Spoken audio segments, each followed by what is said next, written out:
Good morning, students. Today we will do the chapter supply. First of all, we will do the discuss about the meaning of supply. So, students, in the last chapters, demand, we have done the relationship between the demand and the price. Okay, demand and price show the inverse relationship between both of them. But in the supply, the relationship between the price and the supply is positive. If supply will be increased, then price will be increased.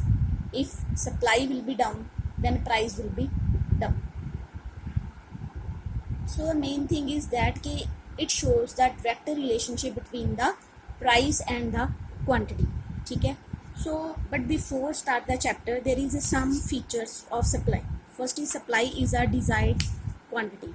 It indicates only the willingness, how much the firm is willing to sell and not how much it actually sell. It means कि ਜਦੋਂ कोई firm production करती है, production तो बाद ਉਹਦੀ selling cell ਕਰਦੀ ਹੈ ਉਹਨੂੰ। ਇਹ ਨਹੀਂ ਹੈ ਕਿ ਜੋ ਉਹਨੇ ਪੂਰੀ ਪ੍ਰੋਡਕਸ਼ਨ ਬਣਾਈ ਹੈ, ਜੋ ਗੁੱਡਸ ਉਹਨੇ ਬਣਾਈਆਂ ਹੋਈਆਂ ਨੇ ਉਹ ਸਾਰੀਆਂ ਹੀ ਸੇਲ ਹੋ ਜਾਣ। ਠੀਕ ਹੈ, ਸੋ ਜੋ ਉਹਦੀ ਸੇਲ ਡਿਪੈਂਡ ਕਰਦੀ ਹੈ on the willingness of the consumer. ਠੀਕ ਹੈ, ਜਿੰਨੀ ਕੰਜ਼ਿਊਮਰ ਦੀ ਵਿਲਿੰਗਨੈਸ ਹੁੰਦੀ ਹੈ ਜਾਂ ਜਿੰਨੀ ਕੰਜ਼ਿਊਮਰ ਦੀ ਡਿਮਾਂਡ ਹੁੰਦੀ ਹੈ ਉਹਦੇ ਅਕੋਰਡਿੰਗ ਹੀ ਮਾਰਕੀਟ ਦੇ ਵਿੱਚ ਸੇਲ ਹੁੰਦੀ ਹੈ ਔਰ ਉਨੀ ਹੀ ਫਰਮ ਉਨੀਆਂ ਹੀ ਪ੍ਰੋਡਕਟਸ ਫਰਮ ਮਾਰਕੀਟ ਦੇ ਵਿੱਚ ਲੈ ਕੇ ਆਉਂਦੀ ਹੈ। ਠੀਕ, ਸੋ ਇੱਕ ਡਿਜ਼ਾਇਰਡ ਕੁਆਂਟਿਟੀ ਹੈ, ਇਹ ਨਹੀਂ ਹੈ ਕਿ ਟੋਟਲ ਜੋ ਨੇ ਪ੍ਰੋਡਕਸ਼ਨ ਕੀਤੀ ਉਹ ਸਾਰੀ ਦੀ ਸਾਰੀ ਸੈਲ ਹੋ ਜਾਏਗੀ। Supply of a commodity does not comprise the entire stock of the commodity. So ਇਹ ਵੀ ਨਹੀਂ ਹੈ ਕਿ ਸਪਲਾਈ ਇੱਕ ਪੂਰਾ ਸਟਾਕ ਹੀ ਹੁੰਦੀ ਹੈ ਕਿ ਜਿੰਨੀ ਕੋਈ ਫਰਮ ਪ੍ਰੋਡਕਸ਼ਨ ਕਰ ਰਹੀ ਹੈ ਉਹ ਸਾਰਾ ਅਸੀਂ ਸਪਲਾਈ ਦੇ ਵਿੱਚ ਕਾਊਂਟ ਕਰਾਂਗੇ। ਸਪਲਾਈ ਦੇ ਵਿੱਚ ਸਿਰਫ ਉਨੀ ਹੀ ਕੁਆਂਟਿਟੀ ਕਾਊਂਟ ਹੁੰਦੀ ਹੈ ਜੋ ਮਾਰਕੀਟ ਦੇ ਵਿੱਚ ਸੇਲ ਹੋਣ ਦੇ ਲਈ ਆ ਰਹੀ ਹੈ। ਕਲੀਅਰ। ਨੈਕਸਟ ਇਹਦਾ ਫੀਚਰਸ ਹੈ, supply is always expressed with reference to price. So ਇੱਕ ਰਿਲੇਸ਼ਨਸ਼ਿਪ ਦੱਸਦਾ ਹੈ ਕਿ ਅਗਰ ਪ੍ਰਾਈਸ ਇਨਕਰੀਜ਼ ਹੁੰਦਾ ਹੈ ਤਾਂ ਜੋ ਪ੍ਰੋਡਿਊਸਰਸ ਹੁੰਦੇ ਨੇ ਫਰਮ ਦੇ ਵਿੱਚ ਸਪਲਾਈ ਨੂੰ ਇਨਕਰੀਜ਼ ਕਰਦੇ ਨੇ, ਬਟ ਅਗਰ ਪ੍ਰਾਈਸ ਡਾਊਨ ਹੋਣਾ ਸਟਾਰਟ ਕਰ ਦਿੰਦਾ ਹੈ ਤਾਂ ਮਾਰਕੀਟ ਦੇ ਵਿੱਚ ਪ੍ਰੋਡਿਊਸਰ ਵੀ ਆਪਣੀ ਪ੍ਰੋਡਕਸ਼ਨ ਨੂੰ ਘੱਟ ਲੈ ਕੇ ਆਉਂਦੇ ਆ ਕਿਉਂਕਿ ਉਹਨਾਂ ਨੂੰ ਲਾਸ ਹੋਣ ਦਾ ਚਾਂਸ ਰਹਿੰਦਾ ਹੈ। ਠੀਕ ਹੈ, ਸੋ ਲਾਸ ਤੋਂ ਰਿਸਕ ਨੂੰ ਕਵਰ ਕਰਨ ਦੇ ਲਈ, ਲਾਸ ਦੇ ਰਿਸਕ ਨੂੰ ਕਵਰ ਕਰਨ ਦੇ ਲਈ ਉਹ ਆਪਣੀ ਜੋ ਪ੍ਰੋਡਕਸ਼ਨ ਹੈ ਉਹਨੂੰ ਸਟਾਕ ਦੇ ਵਿੱਚ ਰੱਖਣਾ ਸਟਾਰਟ ਕਰ ਦਿੰਦੇ ਆ। Clear. Supply is always with respect for a period of time. So clear ਹੈ, ਇਹ ਟਾਈਮ ਦੇ ਉੱਤੇ ਡਿਪੈਂਡ ਕਰਦੀ ਹੈ ਸਪਲਾਈ। ਕਿਵੇਂ ਡਿਪੈਂਡ ਕਰਦੀ ਹੈ ਕਿ ਸਪੋਜ਼ ਕਰੋ ਕਿ ਅਗਰ ਸਮਰ ਸੀਜ਼ਨ ਹੈ ਤਾਂ ਉਹਦੇ ਵਿੱਚ ਵਿੰਟਰ ਦੀਆਂ ਜੋ ਪ੍ਰੋਡਕਸ਼ਨ ਹੈ, ਜੋ ਵਿੰਟਰ ਦੀ ਸਾਨੂੰ ਕੁਛ ਨੀਡਸ ਹੁੰਦੀਆਂ ਨੇ ਉਹ ਅਸੀਂ ਨਹੀਂ ਲਾਂਗੇ। ਠੀਕ ਹੈ, ਸੀਜ਼ਨ ਦੇ ਅਕੋਰਡਿੰਗ ਜਾਂ ਮੰਥ ਪਰ ਈਅਰ ਡੇ ਦੇ ਅਕੋਰਡਿੰਗ ਹੀ ਜੋ ਕੰਜ਼ਿਊਮਰਸ ਹੁੰਦੇ ਨੇ ਆਪਣੀਆਂ ਜੋ ਨੀਡਸ ਨੇ ਉਹਨਾਂ ਨੂੰ ਫੁੱਲਫਿਲ ਕਰਨ ਦੇ ਲਈ ਉਨ ਟਾਈਮ ਦੇ ਅਕੋਰਡਿੰਗ ਹੀ ਚੀਜ਼ ਪਰਚੇਜ਼ ਕਰਦੇ ਹੈ। ਠੀਕ ਹੈ, ਸੋ supply refers to a quantity of a commodity that a firm is willing and able to offer for sale at a given price during a given period of time. So supply ਦੇ ਵਿੱਚ ਇੱਕ willingness ਹੁੰਦੀ ਹੈ firm ਦੀ ਕਿ ਉਹਨੇ ਇਹ production cell ਕਰਨੀ ਹੈ, ਉਹਦੀ ਆਪਣੀ willingness ਹੁੰਦੀ ਹੈ। ਠੀਕ ਹੈ, ਔਰ ਕਿਸ ਆਫਰ ਦੇ ਉੱਪਰ ਉਹ ਸੇਲ ਕਰਨ ਦੇ ਲਈ ਵਿਲਿੰਗ ਹੁੰਦੀ ਹੈ। ਇੱਕ ਜੋ ਗਿਵਨ ਪ੍ਰਾਈਸ ਹੁੰਦਾ ਹੈ ਜੋ ਦਿੱਤਾ ਗਿਆ ਹੁੰਦਾ ਹੈ ਔਰ ਇੱਕ ਗਿਵਨ ਪੀਰੀਅਡ ਆਫ ਟਾਈਮ। ਠੀਕ ਹੈ, ਔਰ ਕੁਛ ਇਹਦੇ ਵਿੱਚ ਅਸੈਂਸ਼ੀਅਲ ਐਲੀਮੈਂਟਸ ਨੇ, that is a first is quantity of a commodity. ਇੱਕ ਕਮੋਡਿਟੀ ਹੋਏਗੀ ਜੋ ਕਿ ਸੈਲ ਹੋਣ ਦੇ ਲਈ ਮਾਰਕੀਟ ਦੇ ਵਿੱਚ ਆਈ ਹੈ, ਵਿਲਿੰਗਨੈਸ ਟੂ ਸੈਲ। ਠੀਕ ਹੈ, ਫਰਮ ਵੀ ਵਿਲਿੰਗ ਹੈ ਸੈਲ ਕਰਨ ਦੇ ਲਈ। ਪ੍ਰਾਈਸ ਆਫ ਏ ਕਮੋਡਿਟੀ, ਉਸ ਕਮੋਡਿਟੀ ਦਾ ਇੱਕ ਪ੍ਰਾਈਸ ਹੋਏਗਾ ਐਂਡ ਪੀਰੀਅਡ ਆਫ ਟਾਈਮ, ਔਰ ਜਿਸ ਪੀਰੀਅਡ ਦੇ ਵਿੱਚ ਉਹ ਸੇਲ ਹੋਣ ਲਈ ਆ ਰਹੀ ਹੈ ਉਹ ਪੀਰੀਅਡ ਵੀ ਮੈਂਸ਼ਨ ਹੈ, ਸਮਰ ਹੈ, ਵਿੰਟਰ ਹੈ, ਜਿਸ ਟਾਈਮ ਦੇ ਅਕੋਰਡਿੰਗ ਉਹ ਚੀਜ਼ ਮਾਰਕੀਟ ਦੇ ਵਿੱਚ ਸੇਲ ਹੋਣ ਲਈ ਆ ਰਹੀ ਹੈ। ਕਲੀਅਰ। नेक्स्ट बच्चे है, supply also can be either for a single seller that is called individual supply और for all the sellers that is called market supply. Then what is individual and market supply? It's like the demand chapter ਅਸੀਂ ਕੀਤਾ ਸੀ ਕਿ what is individual demand, what is market demand. Same ਹੈ ਕਿ what is individual supply, what is market supply. ਠੀਕ ਹੈ, demand वाले chapter च कीता सी उन्होंने रिलेशन शो किया डिमांड एंड प्राइस का, और सप्लाई वाले चैप्टर च आप रिलेशन करना है प्राइस और सप्लाई का, कि प्राइस और सप्लाई की इफैक्ट पादियां ने, अगर प्राइस चेंज होंदा है तो सप्लाई दे विच की चेंजिस आते हैं, किवें चेंजिस आते हैं। डिमांड दे विच आपां कीता सी कि अगर प्राइस चेंज होंदा है दैन डिमांड की शिफ्टिंग की सी। सेम मैच हो रहा है ये वाला चैप्टर, बस फर्क ये है कि it's belong to supply and that chapter belongs to demand. ठीक है। Individual supply refer to quantity of a commodity that an individual firm is willing and able to offer for sale at a given price during a given period of time. Individual supply ਦੇ ਵਿੱਚ ਸਿਰਫ ਇੱਕ single individual firm sell ਕਰ ਰਹੀ ਹੈ ਆਪਣੀ willing ਦੇ ਨਾਲ with a given period of time and given price. Clear? Next is market supply. So in this market supply there are a lot of firms. All the firms are willing with the given price and a given period of time. Clear? Next, supply and stock. So supply and stock both are not the same thing, both are different. First is supply. Supply is often confused with stock of the commodity. So stock refer to a total quantity of a particular commodity that is available with the firm at a particular point of time. ठीक है, firm ने अपनी production कर ली है, total जो उन्हें production की है उन्हें अपनी वो प्रोडक्शन स्टॉक दे विच रख ली है। ठीक है, स्टॉक दे विच रख ली है। ये तो है नहीं है कि जिन्ने यूनिट्स प्रोडक्शन हो रहे हैं वो सारे के सारे मार्केट च आ जाएंगे। मार्केट च पूरी प्रोडक्शन तो नहीं आएगी, ना ही वो सैल होएगी। तो अगर वो मार्केट दे विच ले आते हैं तो वो की होएगा, खराब हो सकती है, चांसेस ने जिहदे नाल कि फर्म नूं लॉस हो सकता है। सो फर्म की करती है अपनी जो प्रोडक्शन की हुंदी है कुछ वह पार्ट मार्केट के सेल होने के लिए लै आती है और बाकी का पार्ट स्टॉक रख लिया जाता है। सो एक पर्टिकुलर पॉइंट ऑफ टाइम के लिए एक टाइम है उदों तक स्टॉक उत्थे रहिंदा है। ठीक है, वेयर हाउस के स्टॉक रहिंदा है। On the other hand supply is that part of the stock which is produce is willing to bring in the market for sale. Clear है? So stock can never be less than supply. Stock ज़्यादा होएगा हमेशा। For example है कि if a firm sell has 50 ton sugar in the godown but he is willing to sell 30 tons, rupees 37 per kg, then supply is 30 tons and the stock is 50 ton. ठीक है, 50 ton stock है market के विच cell होने के लिए 30 ton जा रहे हैं। ठीक है, क्लीयर है ना कि स्टॉक हमेशा ज़्यादा रहेगा सैल, क्योंकि स्टॉक दे विचों ही असी सैलिंग के लिए जिहड़ी है मार्केट के विच प्रोडक्शन लैके आने हैं। ठीक है, supply refer to the quantity which a producer is willing to sell which change with change in price. ठीक है, stock indicates a fixed quantity.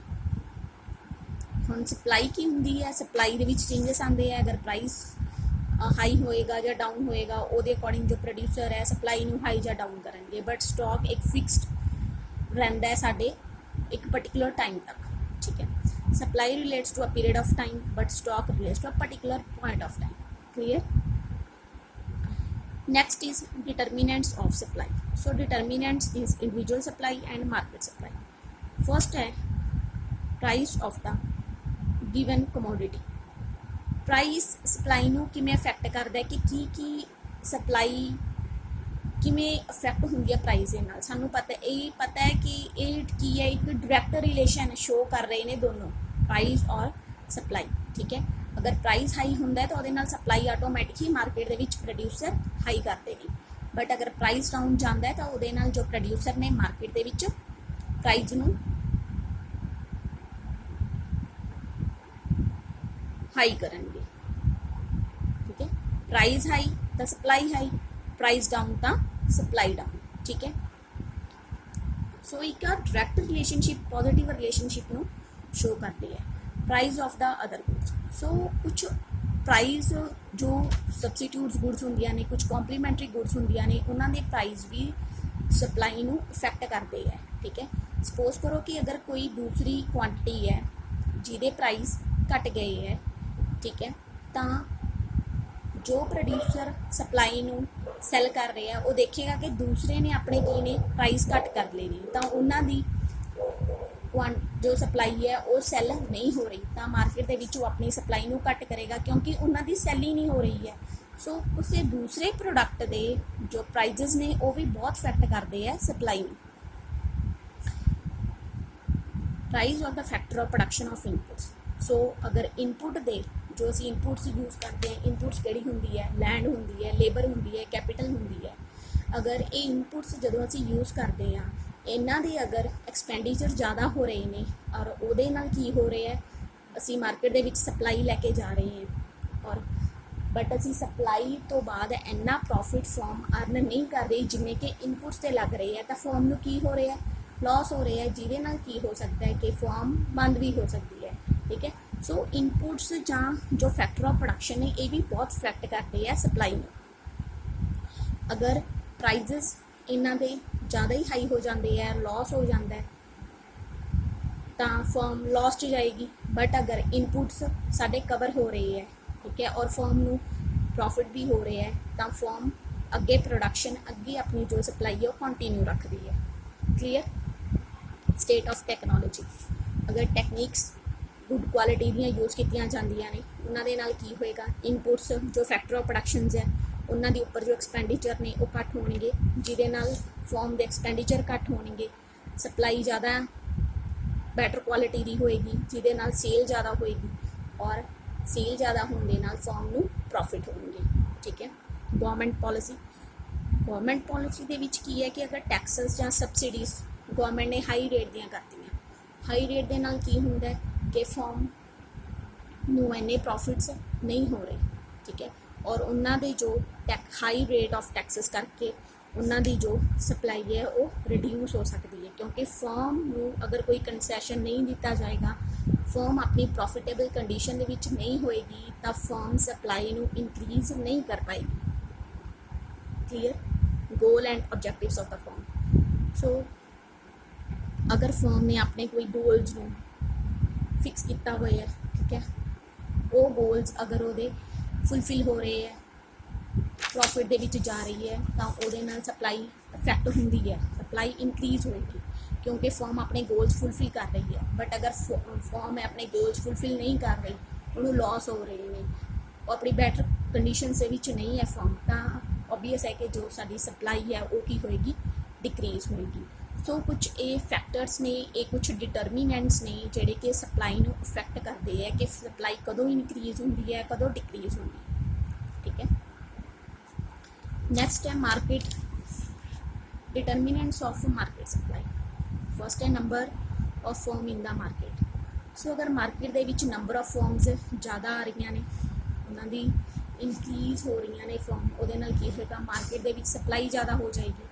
Supply होने दे नाल प्राइजेस डाउन चले जाएंगे क्योंकि मार्केट दे विच इन्नी ज़्यादा क्वांटिटी आ चुकी है कि उन्हां दे प्राइस डाउन करने पै रहे हैं। ठीक है,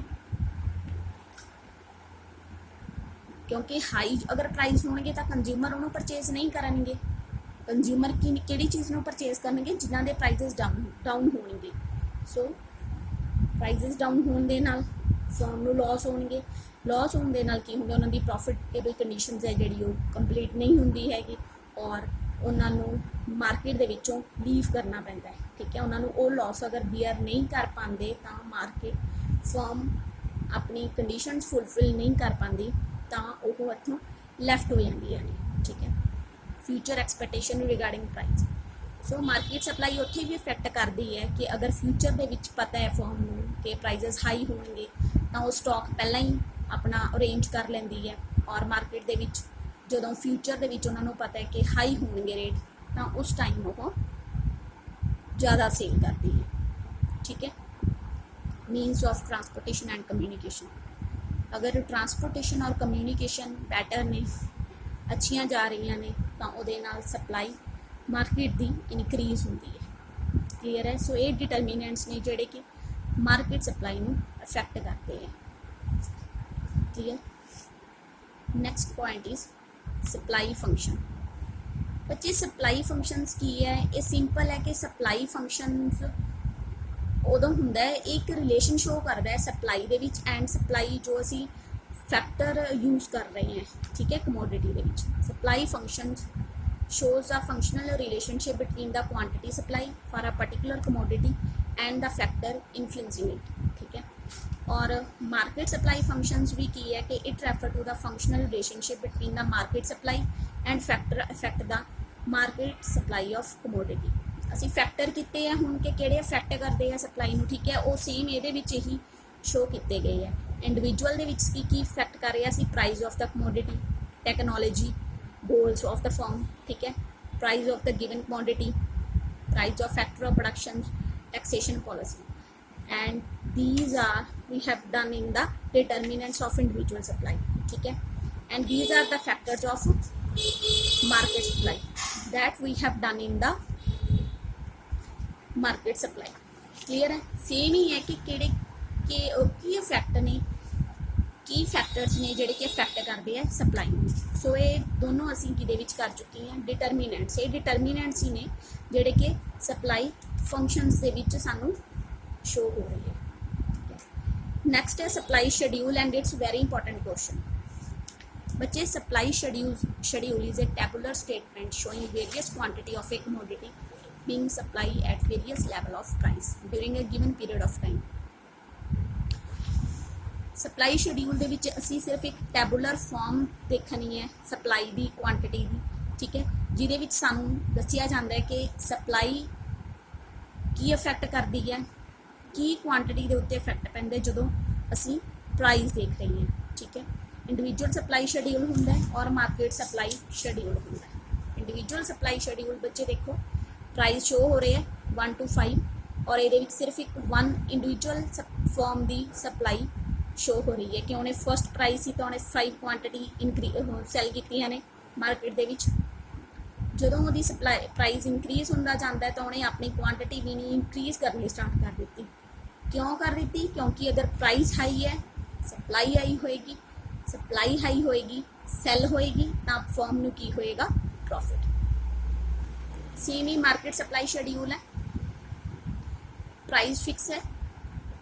ਇੰਡੀਵਿਜੂਅਲ ਸਪਲਾਈ ए ਫਾਰਮ ਹੈ, ਇਟਸ ਆ B ਫਾਰਮ, ਠੀਕ ਹੈ। ਦੋਨਾਂ ਦੀ ਜਦੋਂ ਅਸੀਂ ਸਪਲਾਈ ਨੂੰ ਪਲੱਸ ਕਰਦੇ ਹਾਂ ਤਾਂ ਇਹ ਬਣ ਜਾਂਦੀ ਹੈ ਮਾਰਕੀਟ ਸਪਲਾਈ। ਮਾਰਕੀਟ ਸਪਲਾਈ ਕੀ ਹੁੰਦੀ ਹੈ ਕਿ ਜਦੋਂ ਅਸੀਂ ਫਾਰਮਸ ਦੀ ਸਪਲਾਈ ਨੂੰ ਐਡ ਅਪ ਕਰਦੇ ਹਾਂ, ਠੀਕ ਹੈ। ਕਲੀਅਰ ਬੱਚੇ? So this is meaning of supply, determinants and supply schedule।